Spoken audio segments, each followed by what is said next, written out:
Good afternoon. Well, it's afternoon where I am. Let me know where you are in the world. I know with AYMO live on this platform, we have people from all over. So let me know in the comments, where are you tuning in from? Hi, Jesse. Where are you tuning in from? Oh, I got something in my eyeball, of course. Right as I start the live, something wants to be in my eye because that would just be like, right.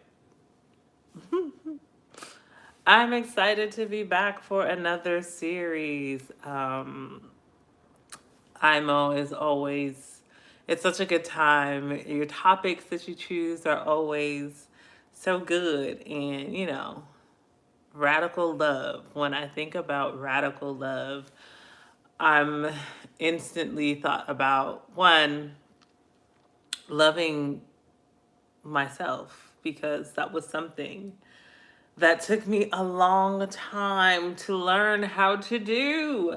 I don't know about you guys, but I know for me, I grew up not enjoying the body that I was in, not liking who I saw in the mirror. So being able to be in this space now as I am exiting my 30s. As I'm exiting my 30s, oh my gosh, to be able to actually enjoy the body that I inhabit. It's a blessing. And I know there's so many people who do not enjoy the body that they inhabit. And so I don't take for granted, because I remember what that felt like. It was not too long ago that I did not. Don't worry, the 40s are wonderful. Okay. Help a sister out here, because, I'm just like, oh, okay. From Ontario and from Vermont. Thank you guys for tuning in today. Oh my gosh, yes. Ah, this is, wow. It's so interesting to sit here and say I'm about to enter my 40s as someone who didn't even, at one point, I didn't want to live. So to still be here now is a blessing. I'm going to share a few pieces from my poetry collection, These Dry Bones. And These Dry Bones is a collection that honestly, it's raw, it's real. Hi Daisy, welcome in. It is my story in poetic form. So it journeys the evolution of my thought process from the angry teenager who did not want to exist in this world. Um, from that perspective, all the way through navigating life into adulthood, into womanhood, into a relationship that I had no business being in, that I knew I had no business being in, but I was in it anyway for the sake of, you know, the trauma, the anger, all the things. Yes. It.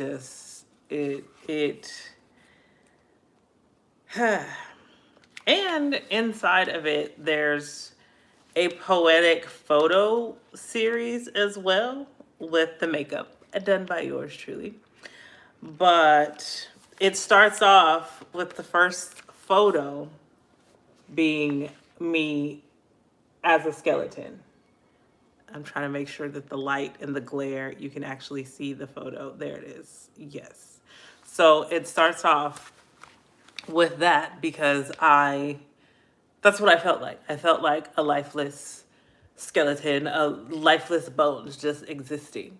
And the title And the whole book itself is like a metaphor, and it comes from the 37th chapter in the book of Ezekiel, where God takes the prophet to the valley of the dry bones and he asks him a question. He says, "Can these dry bones live again? Can these dry bones live again?" Oh, thank you. You guys are so kind. And that was just, when I read that passage and I thought about my life and I thought about what those bones represented, I felt like it was a good, fitting title for this collection here, because this is a representation.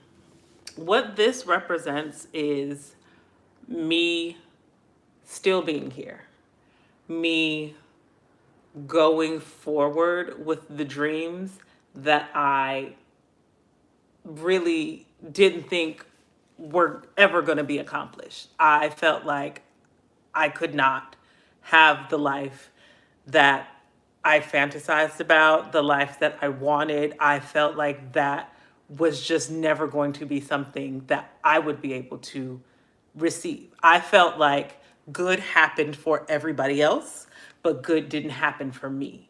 And so as I was in it and I was reading and I came across that passage, that question, it hit me differently. And when that question hit me, it was just like, I knew I had to stay right there with that question. Can these dry bones live again? So, whatever the dry bones are for you in your life, I want you to know it's very possible for them to live. I spent 5 years in a marriage I had no business being in because of unresolved hurt, unresolved pain, and just thinking that that was the best that it would ever be for me. But that was a lie. And so just know you can have the life that is for you. You can have it. Let's get into some poems. Okay, let's start with. Here's a good one. So, in the book, the poems that are in the beginning of the book are poems that I wrote in a younger version of myself. And so it starts off with these different things. Taken to the Valley is the first section of the book. And so this is where you'll kind of see I still am not too, thrilled with the idea of love. But this part I think is cool. So let's get into My Own. That is the name of this piece. You think you have me, but I am my own. My soul belongs to no man. I am my own. Constantly you call, try to bring me down with your reveries of your past outings and such, but I keep my cool. You can't bring me down. You can't try to wrap me around your finger. That finger that has explored all the essence that is woman, but no, it has never touched mine because I am my own. Because I belong to me. My heart is no man's. My soul, my every being, it all belongs to me. So younger me was very anti-relationship. I was very much no anti-relationship. I'm not, you can't have none of this.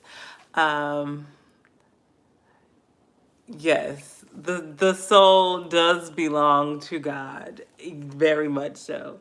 But at this point in the game, I was very much, you can't talk to me, don't look my way, I don't want to talk to you, it's me, okay?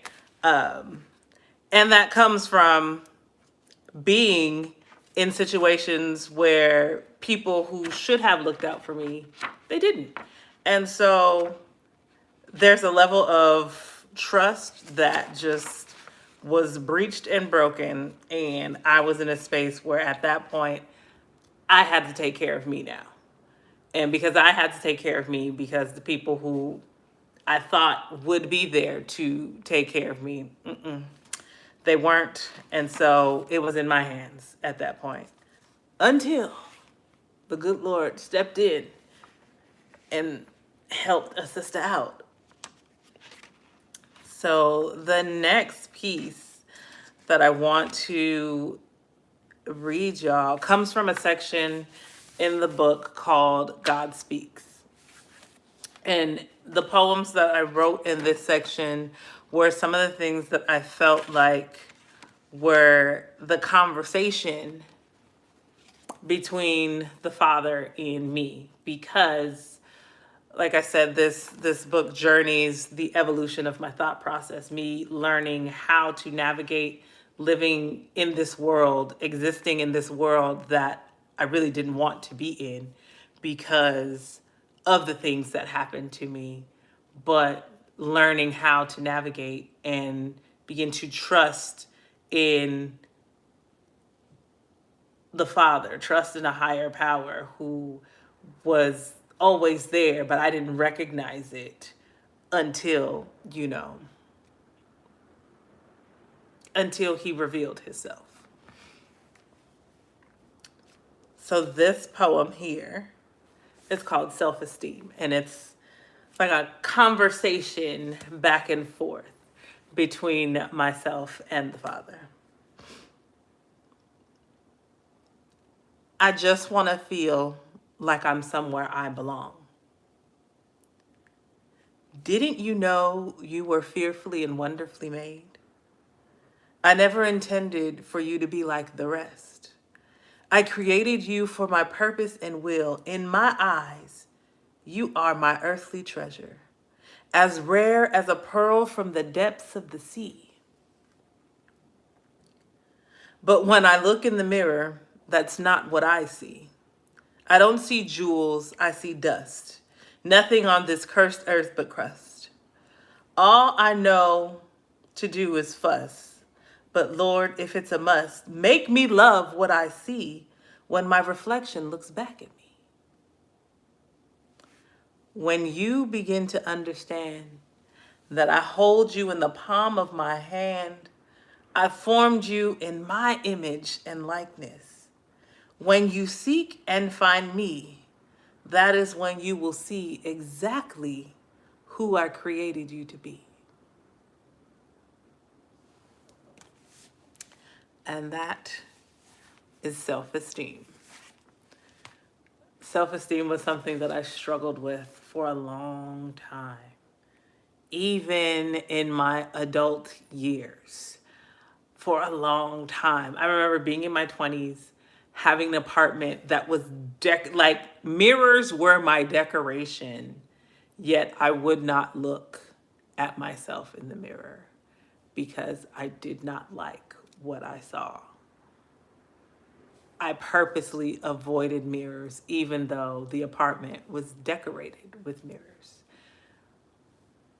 But when I began to unpack a lot of the things that happened, a lot of the things that I survived, I began to forgive the people who needed to be forgiven. And one thing I will say, forgiveness, it's never about them. Just remember that. If you have something that you're holding on to, forgiveness is never about them. Forgiveness, it's for you. It's for you. There is such a connection between different diseases that begin to manifest in the body and unforgiveness. Listen, Don't hold on. Don't hold on to these things. Get the help that you need. If you go to therapy, speak to someone, talk it out, but don't hold that stuff in your body. As you hold that stuff in your body, it turns into other things. It turns into dis-ease in your body, and we don't need that. Not when we have so many options in 2026. There's options out there. Hey, I would love to be a resource for you. I do healing writing circles on the fourth Saturday of each month. So if you follow me, if you want to stay connected, please do. We can work through it because we don't want to hold on to this stuff. Okay, we don't want to hold on to this stuff. Trust me, I know. Okay. Now, here's a piece that I wrote after leaving that relationship that I knew. Y'all, when I tell you I knew I had no business, all the signs were every single red flag that could have been waved.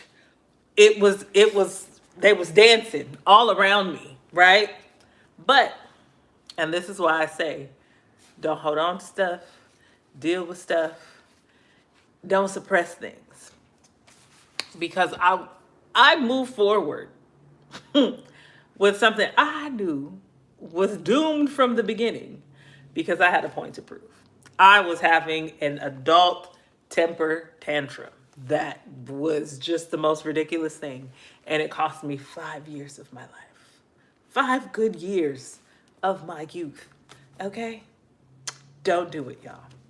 But this poem I wrote after I exited such a relationship. Okay?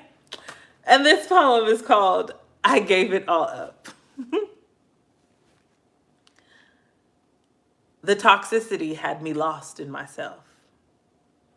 I had no idea loving him was so hazardous.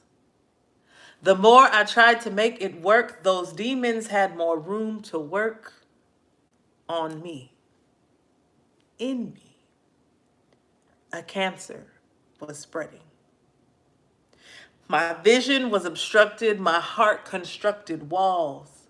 I barricaded myself in, never realizing that what I was hiding from was already inside. But in a moment of clarity, when I was positive I would no longer survive the negative environment in my mind, I gave it all up and found inner peace, self-worth. I found real love.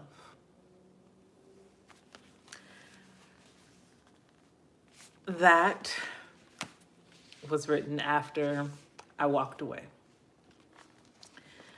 I walked away after 5 years.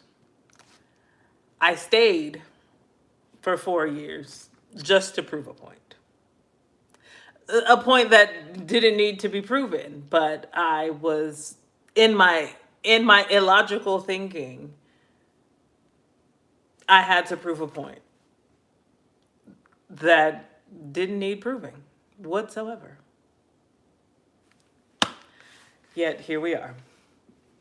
So with that, there's another poem that kind of coincides with this piece here, but it's not in the book. So I'm going to pull it up. So I want to share it. It's along the theme, it's all about love. It's with this relationship with my father that caused me to even dive deep into that marriage that I knew I had no business being with in the first place. But because I was angry at him and I had a point to prove to him, that really me trying to prove that point, and this is why I say unforgiveness, like forgiveness is for you, not them. Like, I was trying to prove this point because I was angry and I had this stuff going on internally. I put myself in a situation. Of course, my father was angry, but I was the one living through that situation, not him. He was at home. Was he upset? Yes. But I was day in and day out in a space that I had no business being in.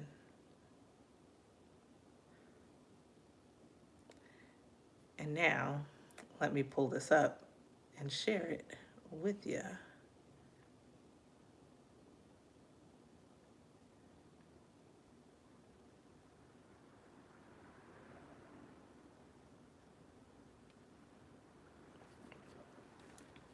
And so I kind of parallel Ariel from The Little Mermaid with this one because, I mean, she had her whole thing with Prince Eric, and King Triton was like, no, can't do that. So that's kind of the premise of this.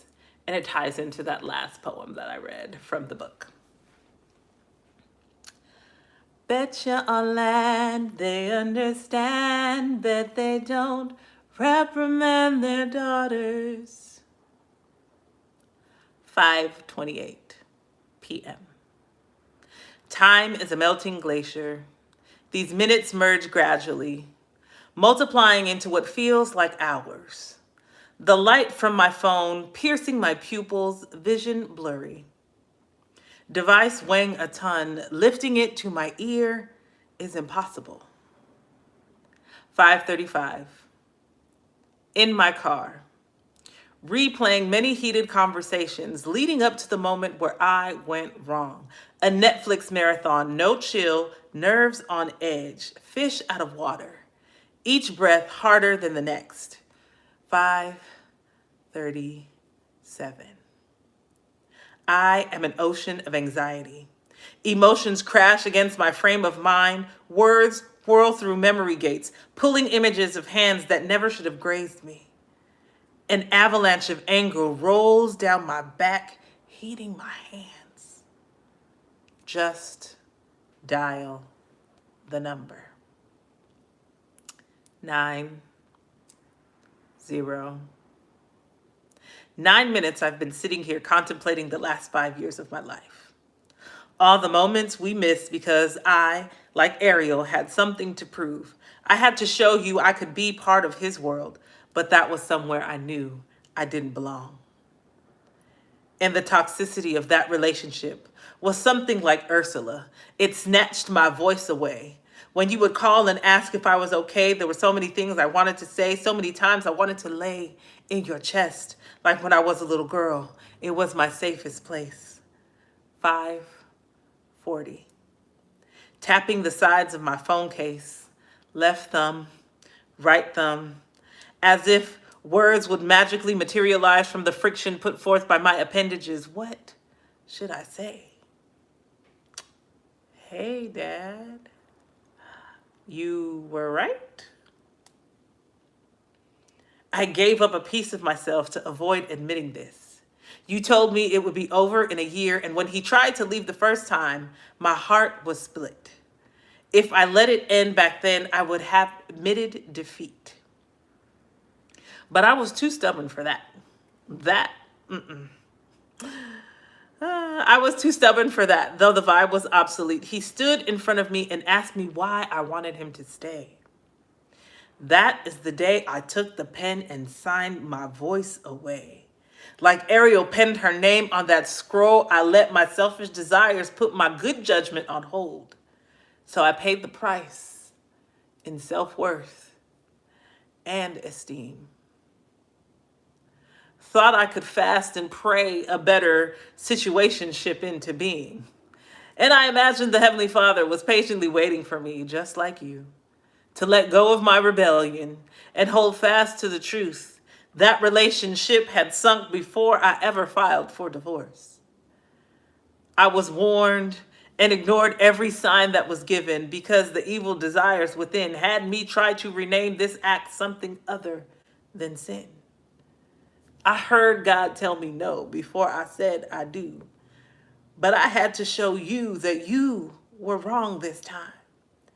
And now I felt like a fool. I prolonged the inevitable, just trying to avoid making this very phone call to you. 5:43. Hey, Dad. I'm okay. I just called to say I'm filing for a divorce. I met with a stillness that put my spirit at ease as my father responds. I've been praying for the day that I would get this phone call. And I thought about the prodigal son, how his father celebrated him as he came back home. The father's love reaches through the speaker and wrapped around me, put me in a whirlwind of peace. My lungs could function properly. I sat in my car and listened to my father speak. Admitting that I was wrong was the most freeing phone call. And that's that poem. Yes, y'all. When I tell you I was shooketh in my car, sitting there, staring at my phone, sitting in the car. Thank you, Daisy. Thank you.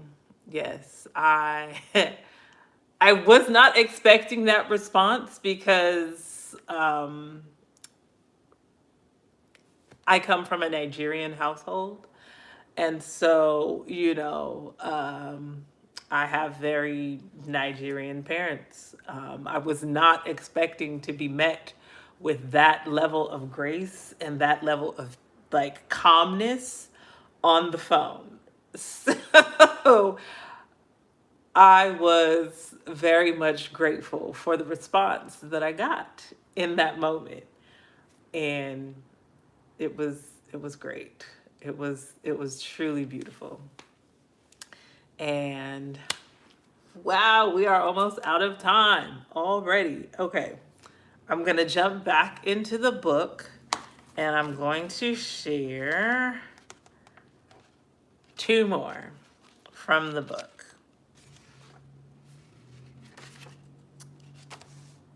Remember, I said I had a hard time looking at myself in the mirror? This poem right here is called The Mirror. Have you ever taken a good look at yourself? I mean, past the reflection. Have you ever really looked at you? I looked at myself today, and there was more than just a face. There were the broken dreams of little girls who had been touched inappropriately by their older brother's friends. There was the self-esteem of the chocolate girls who grew up with nappy hair, feeling like they needed to wear it straight to maybe be beautiful. There were the eyes of women who feared vulnerability because to give another person access to hurt them again seemed like insanity. I wanted to look away, but I stood in the bathroom mirror and stared at the dry bones of a nation of women who refused to allow old hurts and old fears to drive the car headed to their future. I saw millions of women being healed by the love of the Father, being restored to who we were created to be, cultivators, capturing vision, and creating beautiful masterpieces on life's canvas. Have you ever stopped to take a look at yourself in the mirror? Please, tell me, what do you see? And that's that poem. Yes, yes, yes. I hope when you look in the mirror, you understand that you are so beautiful and you are meant to be here. You're here for a reason. Even if you're not sure what that reason is yet, keep living and it will be revealed. Oh, Vanja, thank you. Thank you. You guys are so kind. I love to see your comments. You guys are always so amazing to me. Thank you. I would love to keep in touch with you all. So please, please, please find me on Instagram. Join my email list. All the things. I um, I will put my Instagram in the chat, and it's pretty much that is my social handle on all platforms. So if you're on any platform, whatever it is, that's how you can find me. And I will leave you with this final poem called Promise Me. Out of all the noteworthy mistakes you've made, promise me you'll remember how much I adore you. The way you lean your head to the right when you're fishing from the memories of oceans of thoughts in your mind. How you awkwardly laugh when you're unsure what to do. The way you manage to keep a smile on your face when it seems like the entire world is imploding. Promise me you'll remember no one else can leave your fingerprints in this world. Firmly grab hold of as many hearts as you can and mark them with the essence of your love. Unconditional. Promise me you'll remember. Thank you guys so much for tuning in. It is always so much fun to be in here with you guys. I love being on AYMO, and I love seeing all of the things that you guys say in the chat. You guys always are so kind to me, and I love it. I love it. I love it. I'm just going to go ahead and make myself a little screenshot here so that I can post it. You guys are so awesome. Thank you. Thank you. Thank you. Thank you. I can't wait till the next series. I love being a part of these series. You guys are awesome. Thank you guys. I hope you connect with me. Please do connect with me. I would love to see you on the other platforms and all the things. So that's my time. I know another stream is coming too soon. So bye, you guys. Thanks for tuning in.